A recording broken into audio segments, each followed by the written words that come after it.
Assalamualaikum warahmatullahi wabarakatuh. Selamat pagi semuanya. Kembali lagi bersama Bu Fatim. Hari ini kita akan belajar tematik. Tema 3, benda di sekitarku. Subtema 4, keajaiban perubahan wujud di sekitarku. Pembelajaran 4 dan 5. Untuk pembelajaran hari ini, materi yang pertama yaitu bahasa Indonesia. Menemukan kosakata baru dan penggunaan tanda baca dengan tepat dalam menyusun informasi tentang perubahan wujud benda. Menemukan kata baru dari syair lagu. Syair lagu ada yang bertemakan tentang peristiwa perubahan wujud benda, misalnya embun, hujan, dan lain sebagainya. Di dalam syair lagu terdapat kata-kata yang mengandung arti khusus. Arti kata-kata tersebut dapat ditemukan di dalam Kamus Besar Bahasa Indonesia atau KBBI. Perhatikan syair lagu berikut ini. Di sini ada dua syair lagu. Yang pertama ada yang berjudul Embun Pagi dan yang kedua ada Embun. Perhatikan kata-kata dalam syair tersebut. Setelah memperhatikan kata-kata tersebut, tuliskan kata-kata yang ada dalam syair pada tabel yang sudah disediakan di kitab tematik halaman 211. Jadi, tuliskan kata-kata yang ada pada syair Embun Pagi dalam kolom berwarna merah. Tuliskan kata-kata yang ada pada syair Embun pada kolom hijau dan kata-kata yang ada di keduanya di kolom warna kuning. Yang kedua, yaitu ada penggunaan tanda baca dengan tepat. Tanda baca merupakan hal yang penting saat menulis. Selain tanda baca, penggunaan huruf besar juga sangat penting saat menulis. Contoh tanda baca antara lain, yang pertama ada tanda titik. Tanda titik digunakan untuk mengakhiri sebuah kalimat. Yang kedua ada tanda koma. Tanda koma ini untuk memberi jeda saat kita menyebutkan banyaknya barang atau macam-macam barang atau bilangan. Yang ketiga, tanda tanya. Tanda tanya ini digunakan untuk mengakhiri kalimat tanya. Tanda seru digunakan untuk mengakhiri kalimat perintah. Dan masih banyak lagi tanda baca saat menulis. Selanjutnya, untuk melatih kalian dalam menggunakan tanda baca dan penulisan huruf besar, silahkan tuliskan hasil pengamatanmu mengenai peristiwa mengembun di pagi hari pada tabel yang sudah disediakan di kitab tematik halaman 213. Selanjutnya, yaitu materi menyusun informasi tentang perubahan wujud benda. Informasi tentang perubahan wujud benda dapat diperoleh dari teks. Kita dapat menyajikannya dalam bentuk bagan. Langkah-langkahnya adalah sebagai berikut. Yang pertama, bacalah teks dengan cermat. Yang kedua, carilah informasi penting dari teks tersebut. Yang ketiga, susunlah informasi penting secara urut. Yang keempat, tuliskan informasi tersebut dalam bagan sesuai urutan informasi. Proses terjadinya hujan. Nah, dari gambar ini kita dapat menemukan informasi juga. Yang pertama di sini, tahapan yang pertama pada proses terjadinya hujan, yaitu air di permukaan bumi menguap karena terkena panas matahari atau biasa disebut dengan evaporasi. Tahapan yang kedua, uap air akan berkumpul di udara dan berubah menjadi awan. Tahapan ketiga, awan akan terbentuk semakin banyak karena proses evaporasi tadi.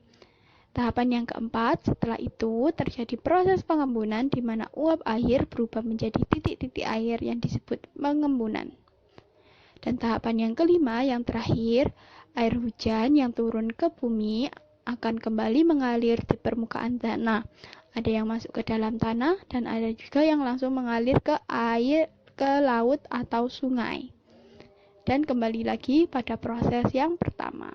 Jadi adalah proses terjadinya hujan.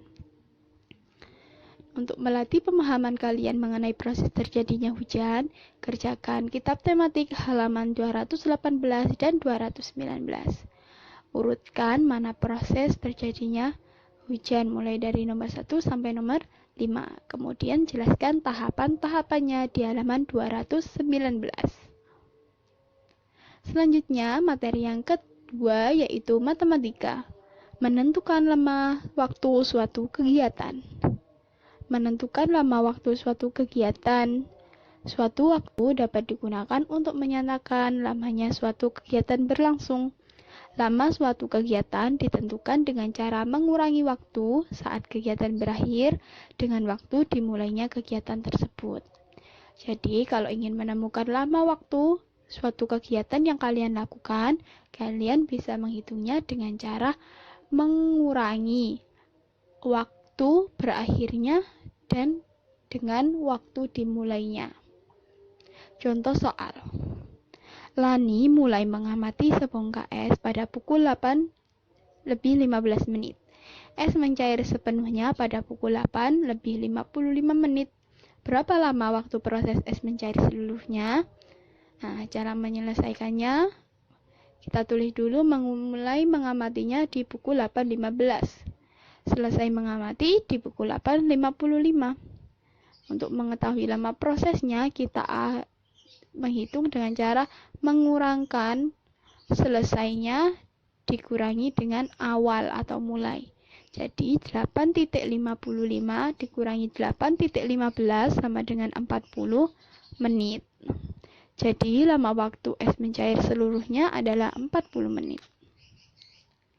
Jika yang ditanyakan waktu selesai suatu kegiatan, menghitungnya dapat dilakukan dengan cara menambahkan. Contoh soal, Ibu mulai membuat kue pukul 7:45. Jika ibu membuat kue selama 1 jam 10 menit, pukul berapa ibu selesai membuat kue? Cara menyelesaikannya, tulis dulu waktunya ketika ibu membuat kue mulainya. Yang kedua, lama waktunya. Lama waktu ibu membuat kue yaitu 1 jam 10 menit. Selesai membuat kue, kita hitung dengan cara menambahkan mulai dengan lama waktunya.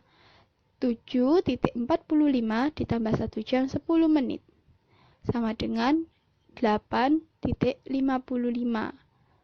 Jadi, ibu selesai membuat kue pada pukul 8:55 menit atau jam 8:55 menit.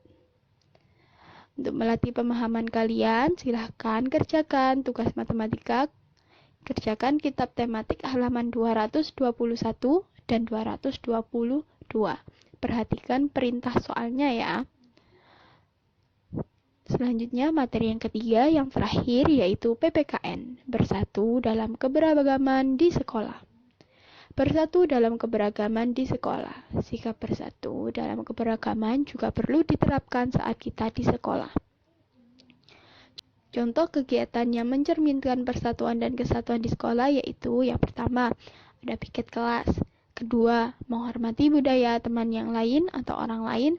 Yang ketiga, saling membantu atau tolong-menolong. Dan yang keempat, membantu teman yang kesulitan saat memahami materi. Ini adalah beberapa contoh kegiatan yang dapat mencerminkan persatuan dan kesatuan di sekolah. Namun, masih ada banyak lagi kegiatan yang dapat mencerminkan persatuan dan kesatuan di sekolah selain ini ya. Menerapkan sikap bersatu dalam keberagaman di sekolah memiliki banyak manfaat. Manfaat tersebut antara lain sebagai berikut.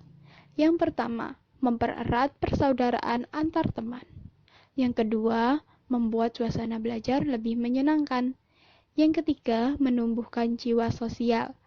Yang keempat, menumbuhkan sikap toleransi. Nah, itu tadi adalah beberapa manfaat mengenai menerapkan sikap bersatu dalam keberagaman di sekolah. Untuk tugas PPKN, kerjakan kitab tematik halaman 215 dan 223. Kerjakan di kitab tematik kalian ya. Demikian untuk pembelajaran hari ini. Bu Fatim cukupkan sampai di sini terlebih dahulu. Sampai jumpa di pertemuan selanjutnya. Wassalamualaikum warahmatullahi wabarakatuh.